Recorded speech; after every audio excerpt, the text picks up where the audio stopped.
जी, Pakistan versus Afghanistan के माबैन आज match होने जा रहा है, तो उसी मैच की प्रेडिक्शंस के हवाले से मैं आपके पास हाज़िर हुआ।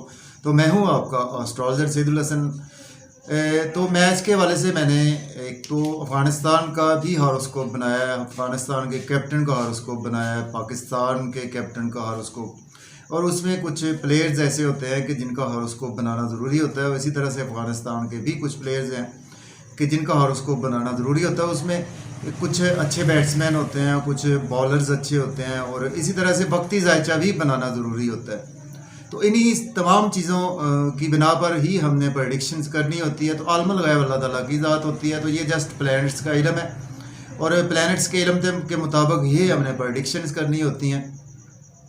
और चूँकि हमारी एफिलेशन तो पाकिस्तान के साथ ही है, हम चूँकि पाकिस्तानी हैं, मुसलमान अल्हम्दुलिल्लाह। तो आज के मैच के हवाले से मैं आपको जो प्रेडिक्शंस है मेरी जी, आज का मैच अफ़गानिस्तान पाकिस्तान को काफ़ी ज़्यादा टफ टाइम देगा, लेकिन एट दी एंड पाकिस्तान ये मैच विन कर जाएगा। चूँकि पाकिस्तान के हॉरोस्कोप वक्ती जायचा में भी बहुत अच्छी प्लेसमेंट है आज, और इसी तरह से जो पाकिस्तान के प्लेयर्स के कुछ के हॉरोस्कोप में भी उनके कुछ आज प्लेसमेंट काफ़ी ज़्यादा अच्छी है। चूँकि मून ट्रांसफ़र हो चुका है, मून आज कैप्रिकॉर्न साइन में रहेगा, तो ये कहीं ना कहीं हमारे लिए बहुत ज़्यादा ये भी बेहतर है। तो एट दी एंड प्रेडिक्शंस मेरी यही हैं कि पाकिस्तान एट दी एंड ये मैच जीत जाएगा, लेकिन अफ़गानिस्तान टफ टाइम ज़रूर देगा।